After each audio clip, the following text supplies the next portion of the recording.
হে গোটে খোকা, কেমন আছো? আছি তো পারেন বালাই, তুমি কেমন আছো? আছি আমি বালাই। শুনতা যে এমনি বেটে হরাই একটা বউ সৌ দেখুন জানা, বিয়ের সময় তো হার হইতা যে আমার। আচ্ছা যাও, তাই তো আইতি আছো।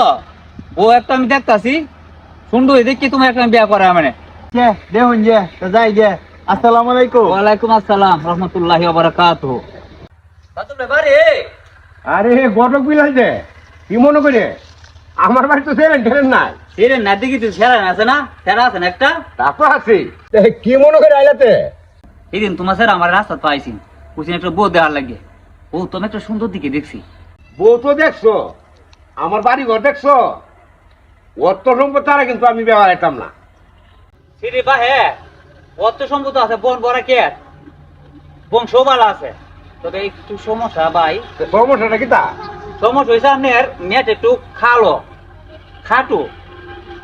এই বেটা কালো খাডো এইটা বেটা আমার সাথে বেড়া ব্যবহার আমি বেটা সমস্যা নাই ভাই, খেয়াল হয়ে দেবে না। কত লিয়ে দিবা? 15 লক্ষ টাকা লয়ে দেবে না ভাই। 15 লক্ষ? 3টে সিঁড়ি মাঝে এটি বড় টেহাও দিব, আপনার বড় বড় জিনিসও দিব। আচ্ছা বিলাল বেটা 3টে সেরি এক কাম করেন জানা, এই 3টা কয়লা আনি জানা 3 হন্ডং 45 লাখ টাকা, তো দরকার হইলে 5 লাখ টাকা ডিসকাউন্ট দিয়ে দিলাম। যাও তোমার স্যার আর বেহারা লাগতো না, বেহা তো টেহা লাইরে তুইছে, তুমি 40 লাখ টাকা লয়ে আলবা। আরে বিলাল হুন, আরে 45 লাখ তো দেওয়ার কথা ছিল, তা তো না দেও, দরকার হইলে 35 লাখ টাকা দেও, তবু 3টা করা এলাম নে, এই ধরুন বাবার ভাই তো না।